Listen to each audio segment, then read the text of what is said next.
ಶುಭೋದಯ, ನಮಸ್ಕಾರ, welcome to yoyo Kannada.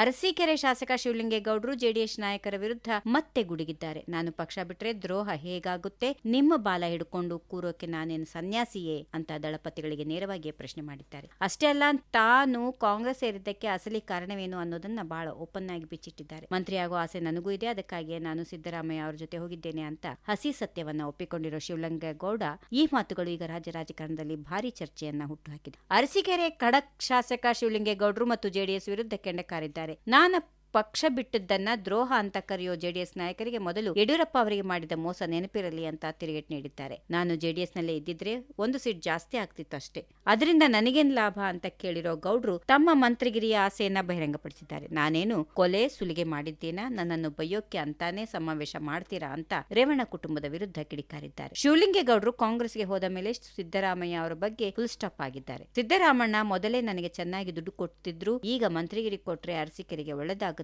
ಅಂತ ಹೇಳೋ ಮೂಲಕ ತಾನು ಅಧಿಕಾರಕ್ಕಾಗಿ ಕಾಂಗ್ರೆಸ್ಗೆ ಬಂದಿರೋದನ್ನ ಸ್ಪಷ್ಟಪಡಿಸಿದ್ದಾರೆ. ಹೋರಾಟ ಮಾಡೋಕೆ ಕಾಂಗ್ರೆಸ್ ಪ್ಲಾಟ್ಫಾರ್ಮ್ ಚೆನ್ನಾಗಿದೆ, ಅಲ್ಲಿಗೆ ಹೋಗದೆ ಇನ್ನೇನು ನಿಮ್ಮ ಬಾಲ ಹಿಡ್ಕೊಂಡು ಕೂತ್ಕೋಬೇಕಾ ಅಂತ ಜೆಡಿಎಸ್ ನಾಯಕರನ್ನ ಅಣಕಿಸಿದ್ದಾರೆ. ಜೆಡಿಎಸ್ ಅಧಿಕಾರ ಕೇಂದ್ರಿತ ಪಕ್ಷ ಅಂತ ಟೀಕಿಸಿರೋ ಶಿವಲಿಂಗೇಗೌಡರು ಯಾವುದೇ ಸರ್ಕಾರ ಬಂದ್ರೂ ಜೆಡಿಎಸ್ ನವರು ರೆಡಿ ಇರ್ತಾರೆ, ರೇವಣ್ಣಂಗೆ ಒಂದು ಮಂತ್ರಿಗಿರಿ ತಗೊಳ್ತಾರೆ, ನಾನ್ ಸಾಯೋವರೆಗೂ ಬರೀ MLA ಆಗಿಯೇ ಇರಬೇಕಾ, ನಿಮಗಿರೋ ಆಸೆ ನನಗಿರಲ್ವಾ ಅಂತ ನೇರವಾಗಿ ಪ್ರಶ್ನಿಸಿದ್ದಾರೆ. ಪಕ್ಷದಲ್ಲಿ ಕೇವಲ ಒಂದು ಕುಟುಂಬಕ್ಕೆ ಎಲ್ಲ ಸ್ಥಾನಮಾನ ಸಿಗುತ್ತೆ ಅನ್ನೋ ಬೇಸರವೇ ಅವರು ಹೊರಬರಲು ಮುಖ್ಯ ಕಾರಣ ಅನ್ನೋದು ಈ ಮಾತಿನಿಂದ ಸಾಬೀತಾಗಿದೆ. ಒಟ್ಟಿನಲ್ಲಿ ಶಿವಲಿಂಗೇಗೌಡರ ಈ ಭಾಷಣ ಈಗ ಸೋಷಿಯಲ್ ಮೀಡಿಯಾದಲ್ಲಿ ಸಖತ್ ವೈರಲ್ ಆಗ್ತಾ ಇದೆ. ಸಿದ್ದರಾಮಯ್ಯ ದುಡ್ಡು ಕೊಡ್ತಿದ್ರು ಅನ್ನೋ ಇವರ ಹೇಳಿಕೆಯನ್ನ ಹಿಡ್ಕೊಂಡು ವಿರೋಧ ಪಕ್ಷದವರು ಟೀಕೆ ಮಾಡೋಕೆ ಶುರು ಮಾಡಿದ್ದಾರೆ.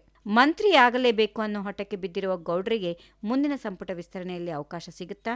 ಜೆಡಿಎಸ್ ನಾಯಕರು ಈ ವಾಗ್ದಾಳಿಗೆ ಯಾವ ರೀತಿ ಕೌಂಟರ್ ಕೊಡ್ತಾರೆ ಅನ್ನೋದನ್ನ ಕಾದ್ ನೋಡ್ಬೇಕಿದೆ. If you like this video, ಬೇಗ ಲೈಕ್ ಮಾಡಿ, ಕಾಮೆಂಟ್ ಮಾಡಿ, ಶೇರ್ ಮಾಡಿ ಹಾಗೂ ಯೋಯೋ ಟಿವಿ ಕನ್ನಡವನ್ನು ಸಬ್ಸ್ಕ್ರೈಬ್ ಮಾಡಿ.